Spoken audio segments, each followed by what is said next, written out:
Hello and welcome back to the Notcast. Today is Thursday, the 28th of September 2023. This is number 320 of Will Mark ever run out of things to talk about? And the answer is eventually yes.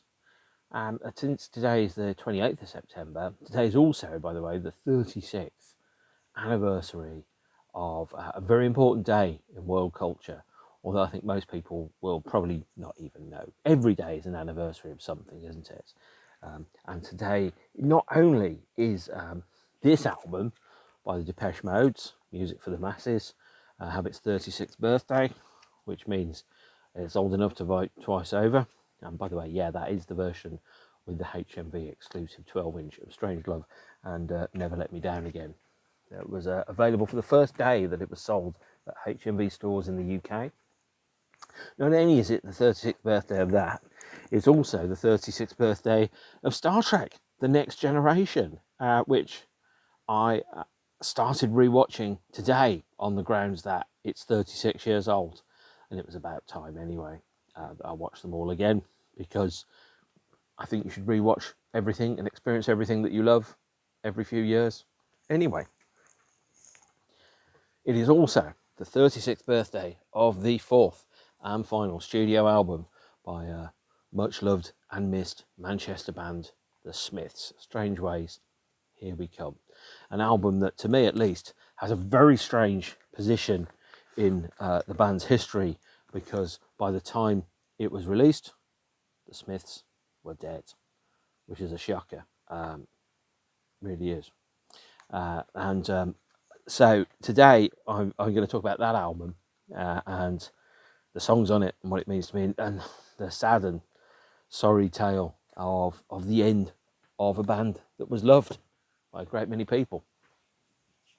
So, taking a line from the 1963 film Billy Liar, where they talked about Borstal, Here We Come. Strange Ways, Here We Come makes a reference to a prison in Manchester, as seen on the back there. Salford, Strange Ways, a quarter of a mile. Anne Coates, quarter of a mile. Anne Coates, by the way, being the pseudonym for the female backing vocalist on, I think, Big Mouth Strikes Again. Piccadilly, which of course is mentioned in Piccadilly Polare, although that only came out 3 years after that was released. And then the hated Salford Ensemble, which was the name of the string section that was used for There Is a Light That Never Goes Out, although of course the hated Salford Ensemble was actually a synthesizer. So, Strange Ways, Here We Come. Strange record, really is, because it never had the opportunity to just be a Smiths LP. It's always had to be seen through the prism of time as the band's last and final statement to the world, because the Smiths had ceased to exist by the time it was released. In fact, the Smiths had ceased to exist days after the recording was probably finished for the album, and it's a strange and unusual tale. So the band signed to EMI Records. They did owe Rough Trade one last studio LP and a compilation, I believe. But they signed to EMI with the idea that the album after Strange Ways, Here We Come would be the first album on EMI Records, after the well-documented spat with the band's label and the statement that you just haven't earned it yet, baby, when Morrissey asked, well, where are, the billboard posters, and where are the radio play, and where's the promotional adverts in the newspapers? And the answer was, well, you just haven't earned it yet, baby, which then, of course, became a Smith song. The band were clearly dissatisfied with the way in which Rough Trade were running their operations, to the point where, as documented in the Queen is Dead episode, Johnny Marr tried to get the tapes back from the studio for the album so the album could be released, and the Queen is Dead was effectively finished for 6 months before it was released, in the days when it was normally 2 months at most between the finishing of recording and the finishing of and the release of the album. Marr was frustrated by that. I think he was frustrated a little bit by the band's somewhat limited musical wheelhouse, and also, of course, the financial position that the band were in.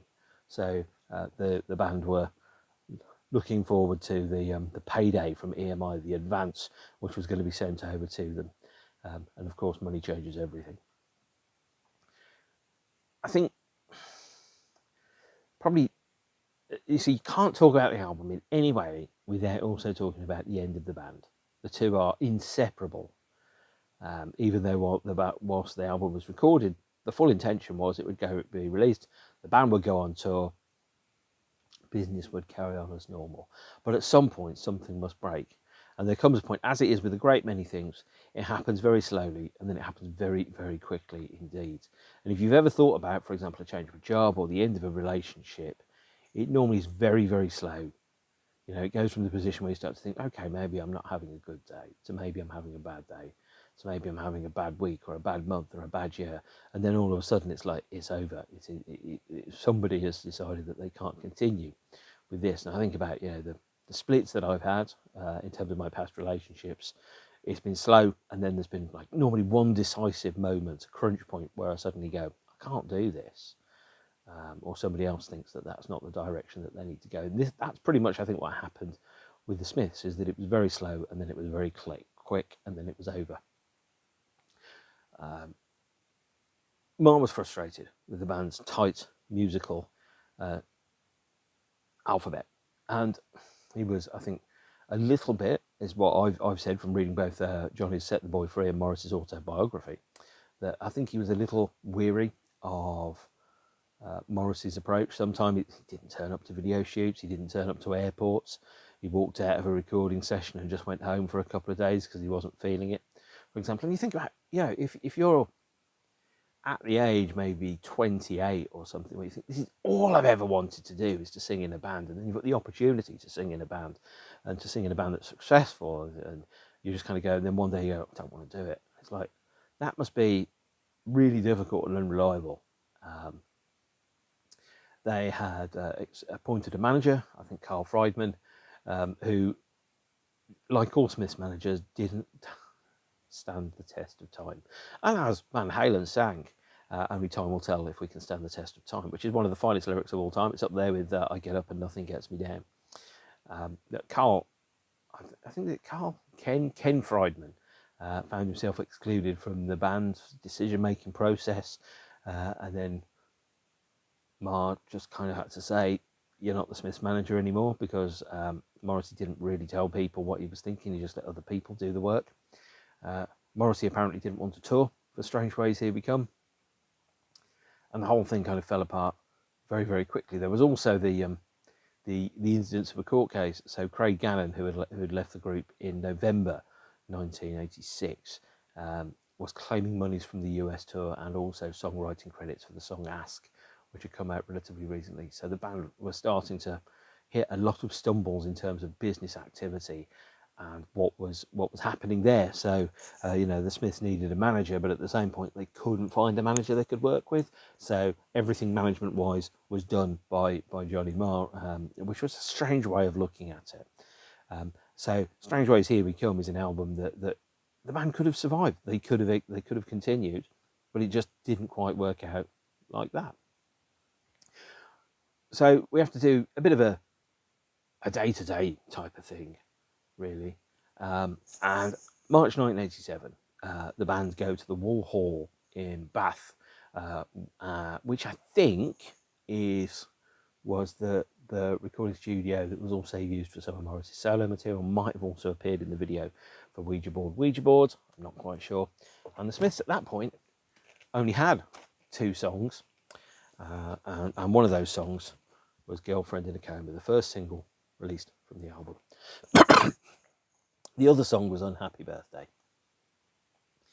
and Morrissey missed the first rehearsal for that. So it was an instrumental first rehearsal of Andy, Mike and Johnny.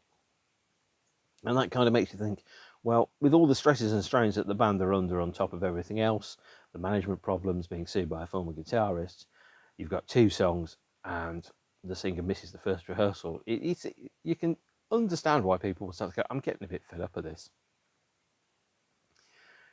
You really can. So March 1987, started recording Wall Hall in Bath, and the songs, like many songs, kind of appeared from nowhere, and Sometimes, for example, Death of a Disco Dancer was improvised somewhat in terms of the ending in the studio, in terms of a live jam, them playing together, and Morrissey playing a appalling piano. That's nothing, you should hear me play piano. And the recording ran through to April, end of April, early May, and the band were going to do a session in May 1987 to record some B-sides. The session was cancelled, then it was deferred. The band needed to put together some B-sides for the first single from the album, the first single being, of course, Girlfriend in a Coma, which I just showed you. And they were recording two songs. One is I Keep Mine Hidden, the last Smiths original, I think it is. And the second one is Work is a 4-letter word. And it's a strange thing. Girlfriend in a Coma, 2 minutes, 2 seconds long, 124 seconds. It is undoubtedly the shortest song I have on a 12-inch piece of vinyl. And then the B-side, Work is a 4-letter word, 2 minutes, 45 seconds. And I Keep Mine Hidden at a slender 117 seconds, 1 minute 57. I think that is the last Morrissey and Marr original that was recorded. And the band also did a couple of run-throughs of a cover of Elvis's A Fool Such As I, which doesn't exist in any substantial form anymore. Played it a couple of times, couldn't quite get it to work, gave up on it, and that was it. That was the end of the Smiths as effectively a recording entity. And Johnny Marr at the time said, "I didn't get into the Smiths to do Cilla Black songs," which is kind of accurate, but in the quest for B-sides, sometimes you have to kind of do stuff that you don't necessarily agree with. As anyone who's bought, the third CD single with 4 hastily tossed off B-sides that were all recorded the same afternoon and each song existed for no more than an hour will tell you, sometimes the quest for B-sides will make people do terrible, terrible things. So let's go through the album, and let's talk about how the album starts to come to the end. So July 1987 sees the release of the first single from the album, Girlfriend in a Coma. And Girlfriend in a Coma is, I think it's a lovely song. It's silly, it's daft, it's got all the things about it. And when people think of the Smiths, they think, they're miserable because they've got a song called Heaven Knows I'm Miserable Now, or Girlfriend in a Coma. You don't see the arch dark humour, the wry, grave laughter, laughing in the face of death. That cliche about when you stare at the abyss stares back at you. Well, when you stare at the abyss and you laugh at the abyss, sometimes the abyss laughs back at you as well. And the ideas of doing a song that on paper people would go, typical Smiths, isn't it?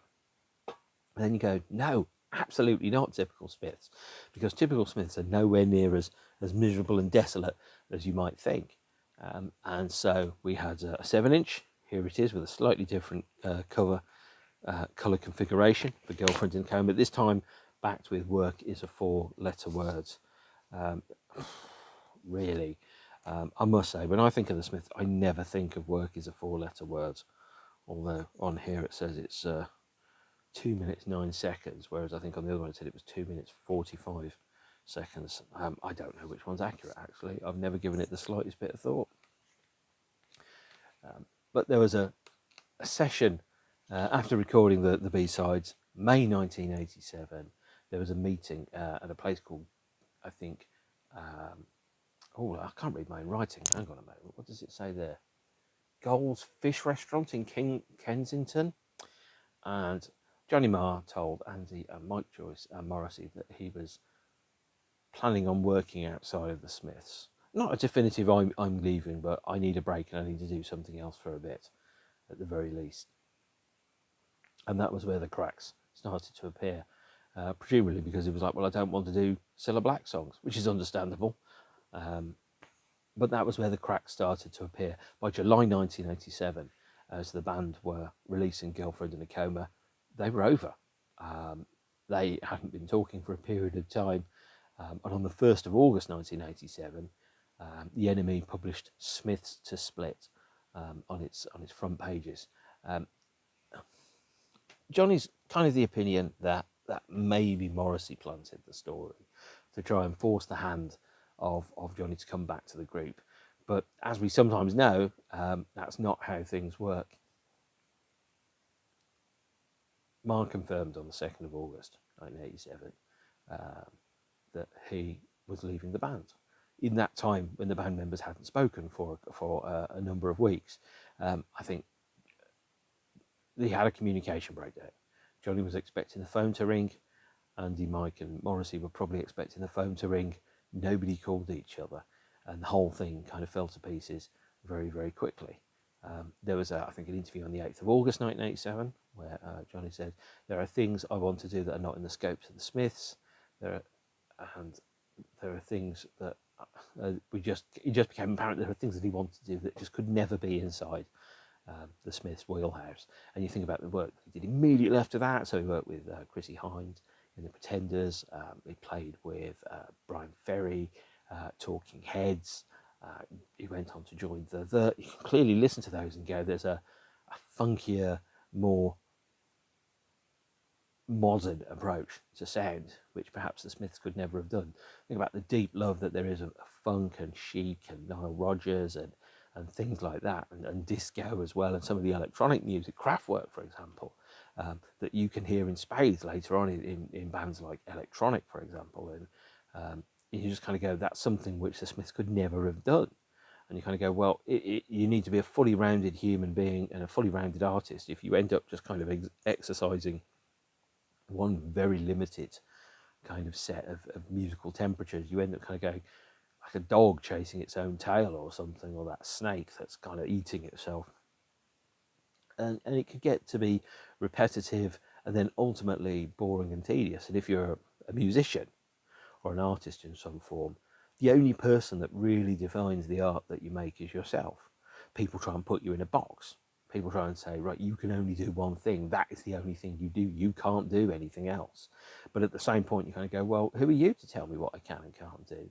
You know, if I want to put synthesizers on an Iron Maiden album, I will do. I'll just say that there are no synthesizers used.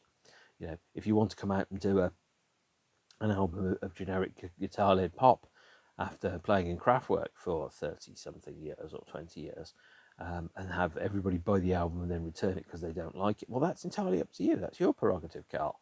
You know, that's what you can do. But it's not down to other people to tell you what you can and can't do. They can tell you what they do and don't like, but they can't tell you what you can and can't do, I think. And that's where, as otherwise it becomes a job, it becomes a service industry, and you end up going, well, I'm going to release a new album. I'm going to put 4 songs on the new album that I like. I'm going to put 10 songs that I don't like. But I think people will like. That's going to be the album, and then all of a sudden you're at the point where you kind of go, okay, that's what you are. You end up doing songs because you think people will want to hear them, as opposed to songs that feel like correct and valid and artistically true representations or expressions of one's own desire. And then you end up going, well, am I an entertainer or am I an artist? And that's, I think, where the gap comes, really, is that ultimately a good artist will follow their muse. They will make the music that they want to make that feels true and honest to them, and then they'll release it, and hopefully people will like it. But it doesn't always hit, and it doesn't always make the landing, and that is completely valid in the big scheme of things. You know, not every record can be a hit. Every band has an album or two where they kind of go, oh, not really a fan of that. Or as Wayne Hussey sang on the track, I think Neverland, or Raising Cain, the gift of Mask was like pearls before swine, because the Mission's album Mask, which I think is really, really good, is an album that is completely different to everyone's conceptions of what the Mission could, would, or should sound like, and therefore you get to the point where people kind of go, oh, that's not my Mission. Our Mission has more hats, or, you know, whatever the cliche might be. So, Strange Ways, here we come. 10 songs, 10 very good songs, any of them as good as any other Smith songs that's been released, with the possible exception of Death at One's Elbow, which is not amazing. Now, the original cover was due to be Harvey Keitel, and I think this is a photo from the film Who's Knocking at My Door. He declined, refused that, and so therefore the cover art for Strange Ways Here We Come is actually a second choice, which is Richard Davlos, who was James Dean's co-star, taken from East of Eden. And for a number of years, Morrissey had a ring that he'd been given by Richard, which he wore on stage until at some point it fell off in the 90s during a concert, or was yanked off his hand by somebody in the audience.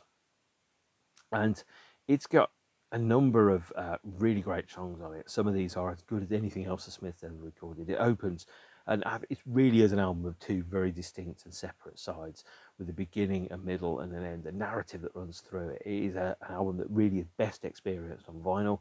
I'm never going to be a vinyl snob and tell you absolutely have to have it on vinyl, but it's best experienced as two separate parts, part one and part two. And you can listen to part one and then go to part two. You can play side B first and then go to side A if that's what you really want to do. I mean, ultimately, I'm not your boss. I don't tell you what to do. If you want to listen to albums in a slightly different order, go ahead, knock yourself out. Opening the album with A Rush, A Push, and The Land That We Stand On Is Ours, which takes its title from a quote from Oscar Wilde's mother in a letter that she wrote to a Dublin newspaper in the late 1890s. A rush and a push, and the land that we stand on is ours. That kind of approach around it, where you live, where you belong, and the fact that people have perhaps co-opted the land that is your home and converted it into something else. I think it's the only Smith song that doesn't have any guitars on it, by the way. A rush, a push, and the land is ours. I could be wrong. Wouldn't be the first time. Won't be the last either, actually, come to think of it. But it's got a great kind of lyrical conceit. The idea of opening, "Hello, I am the ghost of Troubled Joe," and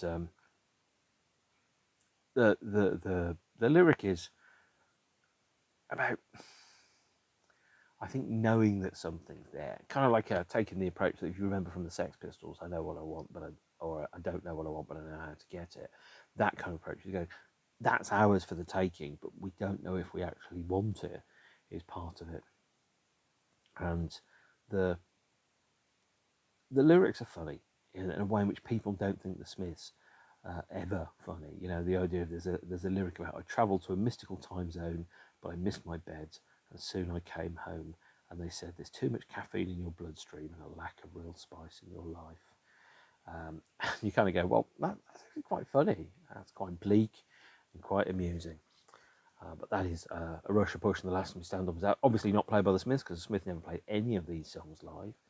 And the second song was I Started Something I Couldn't Finish, which was, by the way, the second single released from the album. At this point, the Smiths no longer existed. And I Started Something I Couldn't Finish. Some of these last singles that the band released, they carried a weight around them. You can read into the titles the idea that there's something that's very definitely coming to an end. I Started Something I Couldn't Finish, for example. The next single, Last Night I Dreamt That Somebody Loved Me, and the final Smith single, Stop Me If You Think You've Heard This One Before. Now this has, as its cover photo, I think a photograph of, and let me just quickly check who it is on the back.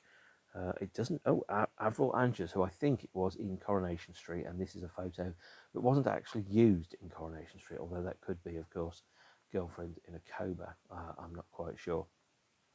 But I Started Something. It also had a Smiths video that I think couldn't have happened before the Smiths split. So the video for I Started Something I Couldn't Finish, here's the UK 12-inch of it, again in a die-cut sleeve, and the single is backed with, and let me just quickly check, the early version of Pretty Girls Make Graves and a live version of Some Girls Are Bigger Than Others from the very last Smiths concert.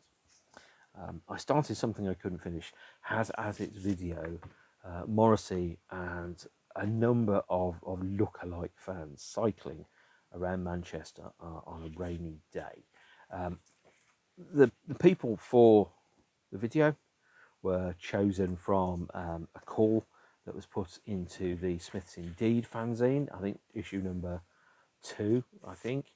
And it has and uses car imagery inside I Started Something that I couldn't finish.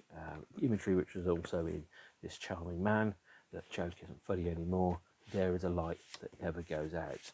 The lyrical idea of vehicles and transport, take me out tonight, die by your side, would be a heavenly way to die. The lyric around it on this, the leather runs smooth on the passenger sheet, or That Joke Isn't Funny Anymore, where he talks about, and the cold leather seat finally struck me, I just might die with a smile on my face after all. And I started something I couldn't finish. Is a lyric that's dripping in innuendo. You could imagine it. You could argue it's a song about male impotence, performance anxiety, insecurity, any number of things that it could be. I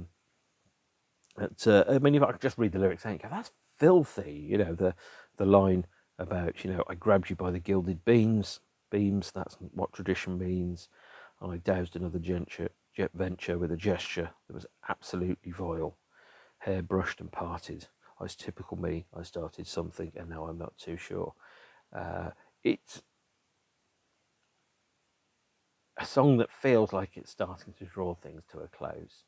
The lyrics are essentially, in my opinion, about being interrupted during intimacy and not being able to follow it through. For whatever reason, either the person changes their mind or your body can't do it, you're tired, you're drunk, I don't know, your parents come back, something like that. And it's a funny song. I mean, the first time I listened to it, and again, like a lot of Smith songs, I was laughing when I was listening to it, going, wow, how could somebody do that and play with language in such a way that it would be absolutely fascinating just to read the lyric and think about it. But it's a great Smith song, no two ways about it. But I started something I couldn't finish. Is a song that could have only really existed in terms of the video after the Smiths had split, because for the first time, especially when I started something, the physical focus of the video was solely on Morrissey and people that looked like him. So the video for Girlfriend in a Coma, which featured clips from the film Leather Boys. Leather Boys, by the way, was used for the cover of Ask in Germany. Girlfriend in a Coma has Morrissey miming along to the song or pretending to sing the song whilst clips from the film The Leather Boys kind of play in the background. I started something I couldn't finish as just Morrissey on a bicycle with loads of people who look like Morrissey, which, by the way, that footage was also used for the video for Stop Me If You Think You've Heard This One Before. Possibly not officially, but I did definitely see it once with that footage to that song, possibly on ITV or MTV or something like that. And it's, I think, a good, funny song that is underrated. By the way, I should point out, I did say Coronation Street for Avril Angers. I was wrong. It was Avril Angers from the film The Family Way. And that's an interesting film. There are a number of cultural touchdowns which are used all the way through the Smiths' career. Things like The Leather Boys, The Family Way, films from a nostalgic version of childhood which doesn't really exist anymore, which I kind of talked about, I think, in the episode about Meat is Murder as well. So next track is Death of a Disco Dancer, number 3. And I think it's a really underrated song by the Smiths, actually.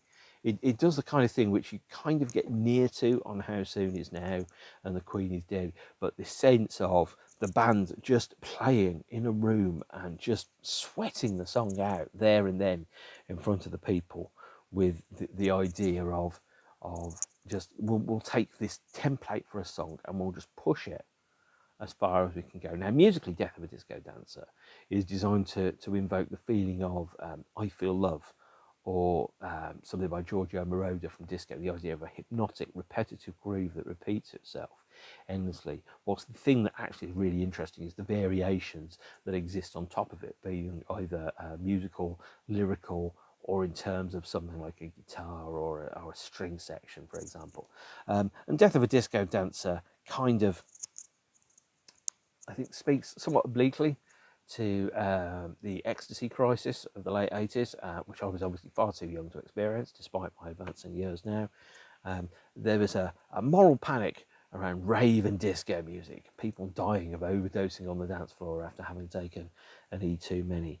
And then the idea in Death of a Disco Dancer is kind of mocking, I think, a little bit the newspaper alarmism around that. People have always wanted to get off, people have always wanted to do things that were fun, and just chasing down and demonizing that in a panic is not necessarily, it's not the way to do things at all. But it's a fabulous song,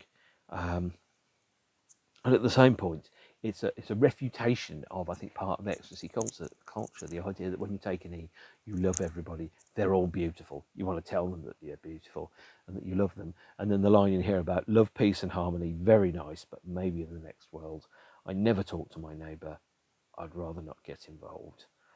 I know I've misquoted the lyrics and it's all gone the wrong way round, but those are, there's only maybe 10, 14 lines in the whole of the song, and it's just lovely groove, which takes that idea of that locked, repetitive motif and then just pushes it inside a rock band format. Obviously, if it was outside the Smiths, it would be a funk track, and it would have an amazing bass line, and Johnny Marr playing something that you could swear, if you just about squinted, was stolen off a Chic album. Obviously, track 4, "Girlfriend in a Coma," being the first single from the album. And I should say it was the only song that was really ready to go, apart from "Unhappy Birthday" when they first started recording the album. There's a primitive version, an early version of "Girlfriend in a Coma" that was recorded during the Sheila Take a Bow sessions, but the band never finished it to their satisfaction. It's never been issued. So "Girlfriend in a Coma" was actually the second recording of the song. In much the same way as "Ask" was remixed, I think by John Porter and Stephen Street. I think "Sheila Take a Bow" was revisited, re-recorded. "Sweet and Tender Hooligan" and I think "Half a Person" or "London," one of those songs. The studio version didn't pass muster, and they used the Peel session recording from late 1986. So the Smiths were not afraid to junk things and come at them again. But like all great artists, a good idea is never forgotten, only deferred and then revisited later on. And then side 1, I have to remember which side we're on here, side 1 ends with the last Smiths single released during the band's first life. And that is "Stop Me If You Think You've Heard This One Before." Now, "Stop Me If You Think You've Heard This One Before" was released in Germany as a single. It wasn't released in the UK. And the reason it wasn't released in the UK, because there is a lyric on "Stop Me If You Think You've Heard This One Before" where he talks about, or sings about, the pain was enough to make a shy Buddhist stop and reflect and plan a mass murder, which the single was due to be released and go to the pressing plant days after the Hungerford massacre in the UK. If you don't know what that is an idiot with a gun went into a school, started shooting people, and committed acts of mass murder, just shooting children in a school. In the UK, we went, that's it, we're banning guns. And we did it, just like that. That's how you can do it, America. That fucking easy. In America, of course, you have a school shooting pretty much every other day. Thousands of people die a year. And because the NRA is rich and has money, nobody stands up and goes, "You're out of your fucking mind, we're stopping that." Whereas in the UK, we just went, nope, game over, we're not doing that before. So "Stop Me If You Think You've Heard This One Before" was to be the last Smiths song, the last Smiths single, the end of the line. And what better way to end your career than on a song called "Stop Me If You Think You've Heard This One Before." But that's not what happened, obviously, because of the lyrics. So in Germany, this got a 7-inch release here on Megadisc. Look at that label, love that label, because it looks like it's a bit of industrial, like an industrial grinder, and it's backed with "Pretty Girls Make Graves," an early cello version, which was on the originally from the Troy Tate sessions for the debut album. On Line Records, we also got a slightly different version, this time on white vinyl, of "Stop Me If You Think You've Heard This One Before," in a red sleeve. This is a double A-side with "Girlfriend in a Coma." because both songs were labelled as side one on this. Although, since Stop Me If You Heard This One Before was on there at the front, at the top of the sleeve, as opposed to the bottom, and it features the sleeve from Stop Me If You Think You Heard This One Before, the other release here on Megadisc, then therefore it was regarded as Stop Me If You Think You've Heard This One Before, with Girlfriend in a Coma on the B-side. And I'm just trying to work out what country Megadisc was released on, and the answer is, I don't know. It doesn't say. I'm guessing Australia, maybe? I don't know. There was a 12-inch, so Stop Me If You Think You've Heard This One Before. This was the last single, again, released by the Smiths when they were a contemporary band. This version is a white vinyl 12-inch, again, Online Records, again from Germany.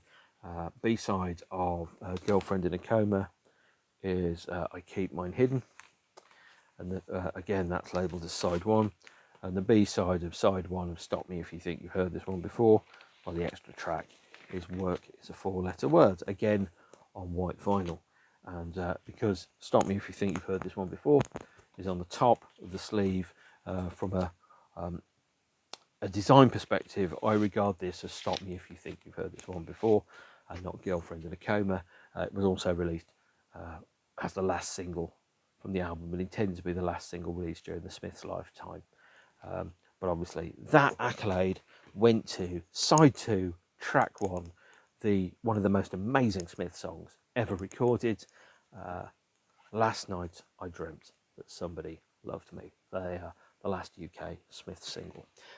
So Stop Me If You Think You've Heard This One Before I move on to Last Night, was regarded by Morrissey, and he described it as the sound of the Smiths at their height, which is, if nothing else, what you can always say is everything that Morrissey has said, he has always been very complimentary about the power and majesty of the Smiths as a band.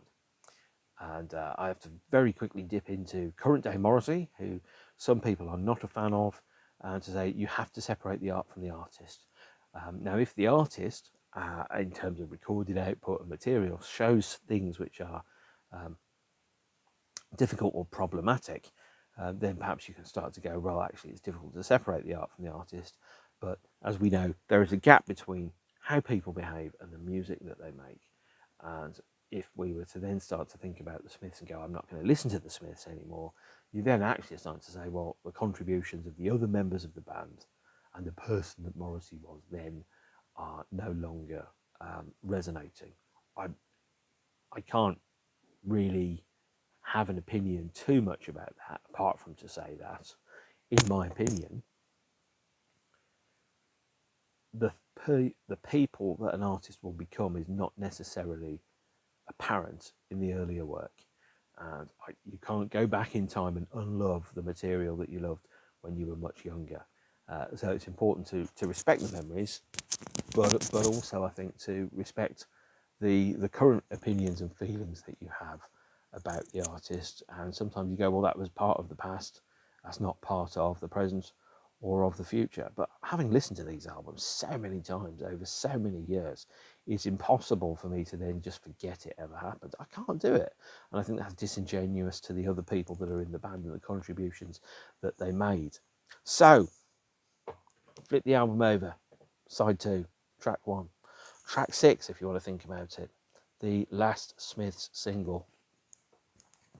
Last Night I Dreamt That Somebody Loved Me. What an incredible song this is. Absolutely beautiful, gorgeous song. Released in December 1987 as a single. They used synthesizers and keyboards to create the huge and vast string sounds which you had that gave the song its enormous gravitas and power. And it opens on what I regard to be one of the finest intros ever recorded, a kind of like 2.5 minute desolate piano piece that also features sounds from I think the Paris riots in 1986 on there, and then all of a sudden the song just comes in and it just advances like a Panzer tank over the rest of the sound. This dark, oppressive, tragic song, the type of song that Roy Orbison could have sung.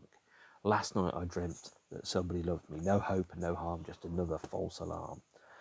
The story is old, but I know it goes on. And as a 14-year-old when this came out, I hadn't experienced an adult relationship. I didn't know what an adult relationship was like. So as far as I was concerned, this is a more like an updated version of How Soon Is Now. The lyric around, so tell me how long before the last one and how long before the right one. And this story is old, I know, but it goes on.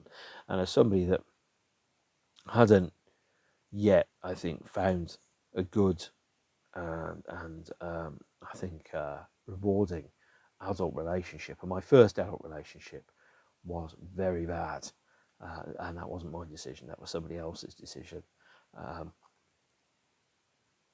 To have that song, and I was kind of going, I know there's somebody that will fit me like a glove out there, and I will compliment them and they will compliment me. But I was like, even at the age of 14, I was like, it's really taking its time, isn't it? The story is old, but it goes on. Last Night I Dreamt Somebody Loved Me. The single was the last Smith single released in the UK. It had a number of curious formats. It had a 7-inch single here. This time it was backed with, because there were no new B-sides, it was backed with a Peel session version of Rusholme Ruffians from 1985. The 12-inch featured an extra track here. This one, it featured a Peel session version of Nowhere Fast, and breaking Smith's convention by releasing a dreaded CD single, the first Smith's CD single that was released contemporaneously, I believe, features a 4th track. I've forgotten which one it is. Let's open it up. Nowhere Fast. And this one, by the looks of it, was manufactured by, not PTO, but has a slight bit of tiny disc rot right in the corner. But those are 3 Peel sessions from 1984, from the Meat Is Murder era of the band. Although, let's think, Rusholme Ruffians, Nowhere Fast, and the last one was William, It Was Really Nothing there. So, an absolutely essential piece of the Smiths puzzle, The Last Night I Dreamt Somebody Loved Me CD single. If you need to get everything that was recorded and released by the Smiths, you absolutely do need this. It's probably not cheap, because Rough Trade went out of business a couple of years later. So there was only a couple of years where you could actually buy and order that CD single. No copies were made after 1991, I think, February 1991. Side 2 of Strange Ways continues, this time with one of my very favourite Smith songs, Unhappy Birthday, because it's just funny and it's cruel. And it's about wishing somebody an unhappy birthday. And the lyric in there around, exactly, I'm going to kill my dog and may the lines sag heavy and deep tonight. I've come to wish you an unhappy birthday because you're evil and you lie, and if you should die, I may feel slightly sad, but I won't cry. And I just kind of go, it's funny, it's really funny, it's very flippant. It's a lovely, bright, breezy, airy song that just has this lovely kind of, it makes genius look careless and easy, as if it's as easy as making toast. And obviously it isn't, but somehow they captured lightning in a bottle and kept doing it. And then we had side 2, track 3, track 8 overall, Paint a Vulgar Picture. Now this is the Smith song that features the line about extra track and a tacky badge, best of, most of, satiate the need, slip them into different sleeves, buy both and be deceived. And it's kind of like a sequel to You Just Haven't Earned It Yet, Baby. It has it quotes You Just Haven't Earned It Yet, Baby in the song. It's got very kind of meta lyrics where Morrissey is addressing both the perception of himself and the record industry in which he operates, kind of trying to reconcile the relationship that he had as a fan with now being somebody who has fans, and going, we've got to remember, everybody that's in any band that ever started did it because they loved music. And yes, it became a job and it became a way of achieving financial security and artistic integrity and everything. But there came a point where you kind of went, I'm doing this because I love music. Music is the thing that makes sense to me. And that is where Paint a Vulgar Picture is kind of like trying to address and talk about the gap between the perception and the reality and working inside show business, not show friends, show business. The first draft of the song had very, very different lyrics.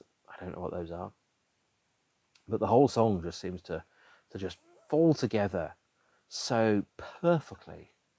And yeah, I mean, it's fabulous. I mean, there's so many times I can tell you that these are some of the best songs that the Smiths ever released. And then, of course, we get the worst song that the Smiths ever released. That was an original, "Death at One's Elbow," only played live once in 1988 in Wolverhampton. It's I've got nothing I can say about it, apart from the fact that it comes from a line in Joe Orton's diaries where he uses the phrase, "There is death at one's elbow." And then the last song on the last Smiths album is "I Won't Share You," which apparently was all done in 20 minutes from the moment that Johnny Marr first started strumming the chords to the moment that the vocal was laid down. It is all done in 20 minutes. It follows the same chords, by the way, as Ask. So if you play the chords of Ask and you kind of change them and slow them down a little, you get "I Won't Share You." And it's a song that I think can now be seen, "I Won't Share You," as somewhat of a almost a eulogy to what the Smiths used to be. The idea of going with the drive and the ambition and the zeal that I feel, and then that line about "I won't share you," I just won't share you. The idea of going, well, I won't share you with anybody. And you could say that's a love song to Johnny Marr that's slightly stalky, slightly stalkerish, maybe, I guess, perhaps. But you kind of go, well, as a song, is that the right thing to do? Is to do a song about going, well, I won't. If I can't have you, I don't want nobody, baby. Or, you said you'd die without me, and what are you doing not dying? Those type of things. That kind of super possessive, unhealthy love, which perhaps maybe if you were the guitarist and you were thinking, are you singing to me about this? Because then that gets kind of scary and I'm going to stop and I'm going to quit. And that's it, Smith's fourth album, Strange Ways, Here We Come. There was a sense during the recording and the sense during listening to this that this, by the way, is many of the Smiths members' favourite album of theirs. The sense that, just at the edge of takeoff, where else could you go after this? Maybe because their discography is relatively small. It's less than 100 songs. It's 4 studio albums. The Smiths were over from the first rehearsal to the last recording were done and dusted in less than 5 years. Because that discography is so compact and so prolific, you can kind of go, they never sullied their discography with a bad album. They never recorded a song that's the equivalent of Maxwell's Silver Hammer.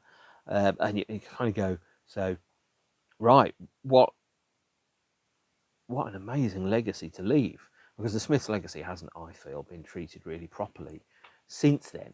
It's not been treated with dignity, or it's not been, or with the gravitas that I think it really deserves. You think about other bands from the same period.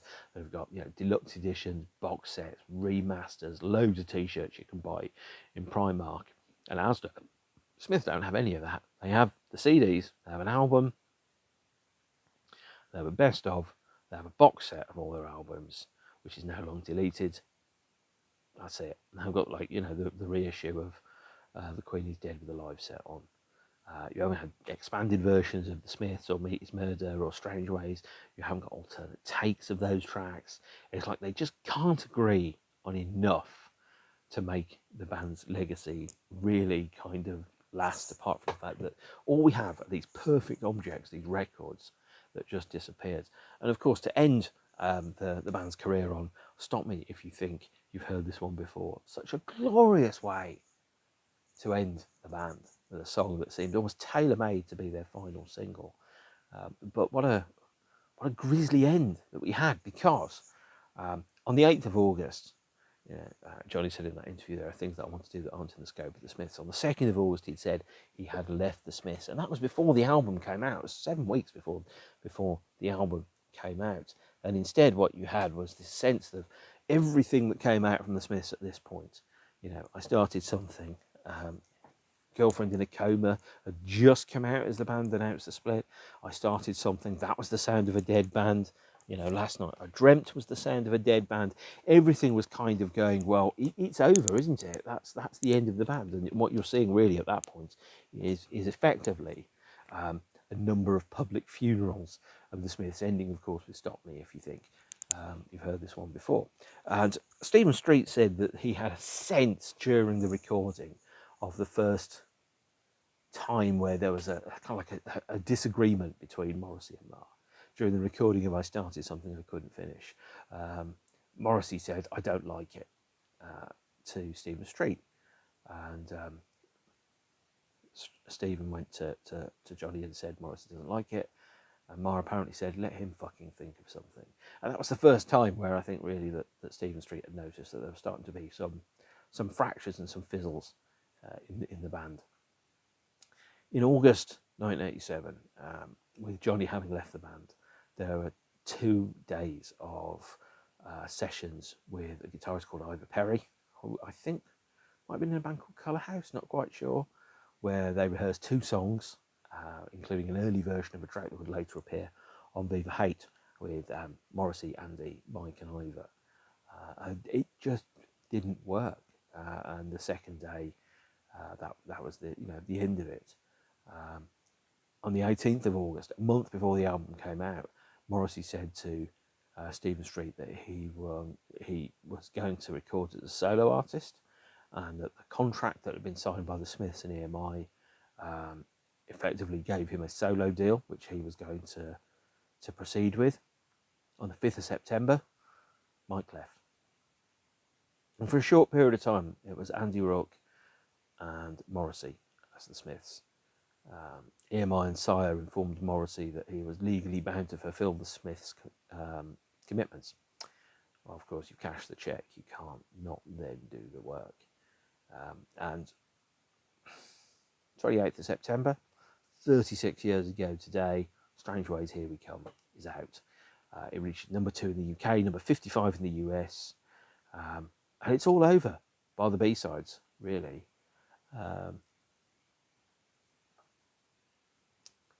October 87, I Started Something I Couldn't Finish was released. December 87, Last Night I Dreamt. And Stop Me If You Think You've Heard This One Before. And then that was it. The Smiths, as of December 31st, 1987, were most definitively over. And that's where the discography came to an end. What happened, I think, the thing that I think made all the difference, and Johnny Marr said so, was that there was the car crash on the 14th of November 1986, where he nearly died and caused him to and the band to postpone the show at the Royal Albert Hall and move it to Brixton Academy that they played as a 4-piece. Johnny said that the crash had given me a sense of clarity. And sometimes you go through an event where you look at a certain set of things and you kind of go, there's before and there's after, and then suddenly you have a moment where you look at certain things and you go, that's it. I'm not the same person. And most people have an event like that, a moment where they stare down something that lets you know that this isn't a rehearsal. You only get one go through life, and you've got to follow your own path and be true to yourself. And the crash was probably the thing. That was the first event where Johnny kind of took a step back and thought, yeah, I am not going to be doing this forever. I can't do this forever. And so we ended up with the band's body of work being relatively slender, but as a result being absolutely perfect.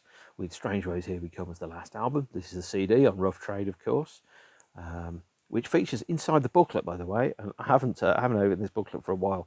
A picture that I think, in some respects, was seen almost as a kind of included as a kind of a statement to say, well, we understand why. There's this photograph of Johnny Marr kind of slumped over the chair in the studio, photographed by N.G. Marr, and kind of indicating that maybe that was the reason why the band came to an end. There are 2 extra releases, not posthumous releases, by the way, because we do have a best of. We have a post-split single or 2 to talk about when the best of start to come out. But there are a number of other things. Just a couple of variants of Stop Me If You Think. This is the German CD of Stop Me, with Girlfriend in a Coma, Work as a 4-letter word, and I Keep Mine Hidden. And we also have what I regard to be as the very last of the Smiths during the band's lifetime, the Stop Me If You Think mini album from Japan. So this features 9 tracks. Stop Me If You Think, if you've heard this one before. Pretty Girls Make Graves, the live version of Some Girls Are Bigger Than Others. Girlfriend Is in a Coma, Work Is a 4-letter word. I Keep Mine Hidden, and then the 3 tracks from Sheila Take a Bow. Sheila Take a Bow, Is It Really So Strange, and Sweet Attempt at Tender Hooligan, packaged effectively as a rough trade mini album from Japan. That was it. That was where the Smiths came to an end. The last song on the last album is I Won't Share You, and then there was nothing more, no distance left to run. The band was over, and what a fantastic and glorious discography they have. Obviously, with Andy Rourke's death a few months ago, there was no reformation, there was no reunion, there was no way of sullying it with fat old blokes doing it for money. The Smiths, as a historical entity, passed over the Terminator into history, something which no new memories could be made. And with the last single being Stop Me If You Think You've Heard This One Before, that really brought the band to a very definitive and clear end. So, a little bit of gatekeeping. I suppose maybe not gatekeeping, housekeeping. There were there's 2 extra releases which I haven't mentioned so far. A triple album called How Soon Is Now. This was released in, I think, Spain, using cheap and leftover vinyl copies of the album. So, by the way, if you're into getting Smith vinyl and you think, I really do need to get the originals, you don't have to track down the rough trade pressings. You can get these 2 triple albums. This is How Soon Is Now. This features Hatful of Hollow, The Queen Is Dead, and Strange Ways Here We Come. This is Half a Person, another triple LP set, imported at £10.99, by the way, into our price at the time. And this features the Smiths, Meat Is Murder, and The World Won't Listen. So if you're looking for Smith vinyl affordably, and you're not too fussed about getting the original sleeves, go for these. These are excellent, affordable, good quality pressings, relatively cheap. You can pick this up for about £20. You can pick that up for about £25, I think, if you're patient and know how to use Discogs. The last 2 things I will mention are a nice bit of meat, a very much sought after Smith's bootleg of live television appearances, soundtracks, and other bits and bobs, and then an interview disc which I picked up in my job lot when I bought a whole bunch of old Smiths vinyl from a guy I used to work with. I bought his entire collection of 200 pieces, 7s, 12s, LPs, CDs, all of that stuff, in 2002 for £150. Sold all the duplicates off, effectively got the rest for free. So that is Strange Ways Here We Come, the last final Smiths album. And if you're going to make a final album, Strange Ways Here We Come is an album that clearly is an embarrassment to nobody's body of work. Listen to it and just go, it's all there, isn't it? It's all fantastic. They split before they went bad, before they got old, before they became rubbish, before they started doing concept albums about sad Wales. They split at the right time. I hate to say that. There is so much potential left in what they could have done, but they never made a bad album. Can't say they never recorded a bad song. They only recorded about 2 bad songs. They never reformed, got back together. They never did anything that you look at now and kind of go, wish you hadn't done it. And that is what a way to have a band's legacy is, and history is, to never have any regrets or addendums at the end. No extra sequels like Friday the 13th Part 8 or something where you kind of go, I wish that hadn't happened. It ended at the right time for all the wrong reasons, and they left us a glorious set of songs. So that is Strange Ways Here We Come. 4th Smiths album, 3rd Notcast in 5 days. Probably not going to do one for a little bit now, but take care of yourselves and each other. If you liked it, please subscribe. If you don't tell anyone that this is not your type of thing. And hopefully I will see you again soon. So stay beautiful. And if you're at a gig, and I'm at a gig, we're at the same gig, it might be weird, but I don't mind you talking to me, just not while the band are on. Okay, see you later. Bye.